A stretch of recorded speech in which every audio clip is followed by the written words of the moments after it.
ممكن لمبة صغيرة تغير تفكيرنا. الحلقة ديت هنوصل دايرة بإيدنا وهنجربها على الكمبيوتر. مش بس كده، احنا كمان هنبرمجها. سر اللمبة منورة هتعرفه دلوقتي. ويلا بينا نتعلم حاجة جديدة.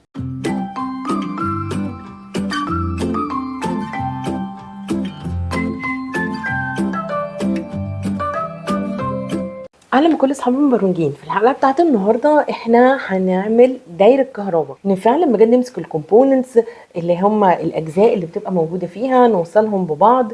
ازاي ان احنا نقدر ان احنا نستفيد بالتكنولوجي في ان احنا نعمل حاجه زي كده. بس مجرد ان احنا هننفذ السيركت، لا، احنا هنشوف ازاي نقدر نستخدم ويب سايتس تساعدنا اكتر ان احنا نفهمها وان احنا نتعلمها، ونشوف لو كنا عملنا فيها غلط تقدر تصلحه لنا ازاي. الحاجه الثالثه كمان اللي احنا هنعملها مع بعض ان احنا كمان هنبرمجها. ويلا بينا نبدأ. اول حاجه زي ما انتم شايفين كده، انا جبت الاجزاء المختلفه دي. بتتباع في محلات كتير دلوقتي. ممكن المكتبات بتبقى موجوده عشان الاطفال ان هم يقدروا ان هم يركبوها ويفهموا اكتر الالكتريك سيركت او الفكره البسيطه بتاعه دايره الكهرباء بتشتغل ازاي. ولو ما قدرتش ان انت تجيب الكومبوننتس ديت بالظبط، اي كومبوننتس تانية هتجيبها، لان الموضوع بسيط جدا. انت بتحتاج لبطاريه، وممكن تحتاج لسويتش اللي هو اون واوف يفتح ويقفل الدايره، وبتحتاج لسلك ان هو توصل الحاجات ببعض. وطبعا احنا فاهمين كويس قوي، او اللي خدوا الكلام ده في المدرسه ممكن يبقى فاهمينه. بس بيبقى السلك لازم يبقى متغلف، علشان انت لو لمست السلك دوت وفي كهرباء دايره انت ممكن تتكهرب، فلازم تخلي بالك. بتوصل ال الاجزاء ببعضها، وبتحط البطاريه والمروحه مثلا اللي عندك بتشتغل. لو انت عندك بازر برضو هيشتغل، لو انت جايب لمبه هتشتغل، ايا كان الحاجات اللي انت جايبها هتشتغل. تقدر تعمل بقى سيركت اكبر، سيركت اقل. طبعا كل ما بتطول السيركت كل ما احنا عارفين ان ممكن النور بتاع اللمبه الضوء بتاعه يقل شويه. وطبعا البطاريه محتاجه انها تكون جديده وقويه عشان تقدر ان هي تديك ضوء اقوى، وكل الحاجات الجميله دي. لو انا بقى جبت كومبوننتس او اجزاء مختلفه عن اللي موجوده في الصوره، هقول لك تعمل ايه. اول حاجه انك هتروح على ويب سايت اسمه PHET. عليه تجارب كتير جدا في الفيزياء والكيمستري والبيولوجي وعلوم الارض وكمان الماث. واحلى حاجه ان انت مش بس مجرد ان انت بتعمل تجارب علميه لحاجات، انت ممكن كمان تعملها سيميوليشن، يعني تحاكيها. لو انا حطيت البطاريه هنا وحطيت السلك هنا زي ما انتم شايفين معايا كده، هيشتغل ولا مش هيشتغل؟ لا ده كده ايرور، لا ده كده مش هيشتغل. فدي احلى حاجه فيها، ان انت لو حتى عندك حاجات مختلفه او كومبوننتس مختلفه عن اللي معروضه قدامك او عن اللي انا بوريها لك، فانت تقدر انت بمنتهى السهوله ان انت تجرب الكومبوننتس بتاعتك او الحاجات اللي انت شاريها في البي اتش اي تي سيميوليشن.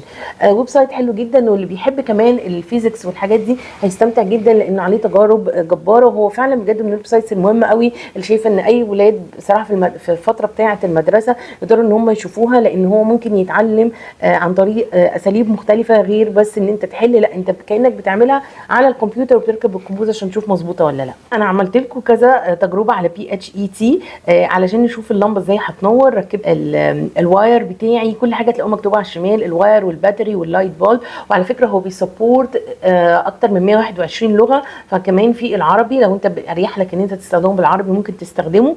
الموضوع دوت لطيف جدا فيه. تقدر ان انت كمان تقيس لو انت عايز حاجات متقدمه. بس انت الاولاد الصغيرين مجرد بس ان هم يفهموا الفكره بتاعه الدايره الكهربائيه، ان لازم يكون في بطاريه، هي دي السورس بتاعه الباور عندي، وعندي واير وبيوصل الناحيتين بتوع اللمبه، في اللمبه هتنور. وديت ابسط فكره يقدر ان هم الولاد ان هم يتعلموها. سيميوليشن لكذا حاجه مع بعض، ممكن تعمل اشكال مختلفه، ممكن تركب الواير بكذا طريقه. وفي كمان ان انت تشوف الحاجه شغاله، او عن طريق الايه برضو السامبلز، يعني اللي هي عن طريق السامبلز ديت. الولاد اللي ممكن يكون درسوا في المدرسه يكونوا خدوها في ماده العلوم او الساينس، اللي تقريبا بياخدوها في يير 4 سنه رابعه، اللي هو ازاي تقدر ان انت تدرس ان انت تعمل الدايره دي. هي مش قد حاجه دراسيه، هي صحيح حاجه دراسيه ممكن نكون بندرسها في المدرسه، بس بصراحه هي حاجه مهمه جدا نتعلمها ونعرفها في حياتنا. وكمان احلى حاجه ان احنا بنحطها في اشكال ممتعه، وهو ده هدفي برضو موجود هنا في كود فور اول.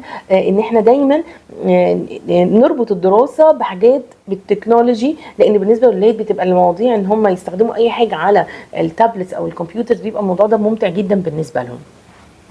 وانا عارفه الكلام ده اني حتى مجرباه مع اولادي، قد ايه لما بيبقى الموضوع ده بيثبت في دماغهم، لما بيعملوا تجربه بايدهم وكمان بيعملوا لها سيميوليشن بيثبت في دماغهم. وبنقضي وقت السكرين بدل ما يبقى كله جيمز، نقدر ان احنا نقضي شويه من الوقت نتعلم حاجه مفيده وجديده. بعد ما خلصنا الويب سايت دوت، انا برضو في ويب سايت تاني لقيته عجبني جدا، حابه ان انا اقول لكم عليه. والويب سايت دوت هو فكرته بمنتهى البساطه ان انت ان هو جيم، والجيم ديت فيها ليفلز، وان انت كل ليفل لازم تحل الدايره الكهربائيه صح عشان توصل للليفل اللي بعده. بصراحه الويب سايت دوت لذيذ جدا وحلو جدا، وتقدروا انتوا تتعلموا منه حاجات كتيره جدا، وتقدروا انتوا تمشوا طبعا من الليفل لليفل حسب بقى مستوى الولاد. بس بصراحه الموضوع ممتع جدا. انا ما خلصتش ال 18 ليفل كاملين، بس بصراحه انا كان عاجبني قوي فكرته ان انت تقعد تفكر ازاي ان انت هتحل الايه الويب سايت، وتقدر ان انت تشوف هتعمل الدايره الكهربائيه ازاي علشان تحل الفكره اللي هو عايز ان هو يعلمها لك. وان في ممكن ان انت توصل لمبتين او مع بعض انهم ينوروا، او لمبه واحده بطرق مختلفه، زي ان انت تتعلم في الحقيقه ان انت فعلا كمان توصلهم. يعني انت لو كمان نفذت كل مرحله من اللي قدامك، رحت خدت بقى الجيم اللي انت حليتها ديت نفذتها في الحقيقه، انت كده هتتعلم جامد قوي وهتتدرب جامد جدا. وزي ما قلنا السيمبلز بسيطه قوي، اللي هي البلس وماينس دي معناها البطاريه، السويتش دوت اللي هو بيفتح وبيقفل، واللمبه اللي هي باين قوي ان هي لمبه اللي هي على شكل دايره. فبصراحه الويب سايت حلو جدا وممتع ومفيد جدا جدا، واتمنى انتم كلكم تجربوه وتتعلموه وتبعتوا لنا تجاربكم وارائكم في الموضوع. اخر حاجه بقى، لان انا دايما بحب اربط المواضيع دي كلها ان احنا نبرمجها، وده اخر حاجه هنعملها مع بعض، هو برنامج سكراتش بسيط جدا. فكرته بصراحه ان هو بين اكتر 2 كودز او اكتر بلوكس احنا هنستخدمها، اللي هي فكره اللوجيك. اللي هو ايه اللوجيك اللي احنا كنا اتكلمنا قبل كده عنها في حلقات قبل كده، اللي احنا بنتكلم عن الاند والاور، ازاي ان احنا نجمع مع بعض الاند والاور، وايه الاوبشنز اللي عندي علشان اقدر ان انا اعمل السيركت. فانا الاوبشن اللي عندي ان انا محتاجه ان لازم يكون كل واحد منهم موجود في مكان معين، كل الباتري والسويتش واللامب محتاجون 3 موجودين في مكان معين، وكمان لازم يكونوا بيلمسوا الواير علشان تشتغل. وهو دوت بالظبط اللي انا حاولت ان انا اعمله في الكود بتاعي، ان انا احط كل واحده فيهم بوزيشن معين، تكون هي ما بين البوزيشن ده، يعني الليميت ده بتاعها او الليميت ده اذا كانت هتبقى موجوده فوق او تحت، فهي دي 3 فتحات دول شفت البوزيشن بتاعهم كام، وهو حطيت لهم في الاند والاور. طبعا الديزاين دوت انا عملته في منتهى السهوله، وبوريكم كده بسرعه ورايا ازاي ان انا كل الحاجات ديت انا رسمتها، اذا كان السويتش او اللامب او الباتري بتسهل ان احنا نرسمهم. حتى نفس الرسم دوت على السكراتش برضو بيعلمك حاجات جميله ومفيده.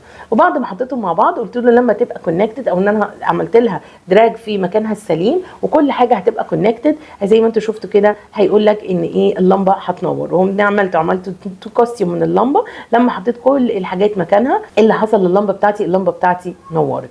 اتمنى ان تكون حلقه النهارده عجبتكم، ومستنيه تطبيقاتكم على هاشتاج كود فور اول. ما تنسوش لايك وشير وسبسكرايب في القناه بتاعتنا، واهم حاجه الكومنتات بتاعتكم عشان نعرف ايه اللي انتم محتاجين تتعلموه جديد.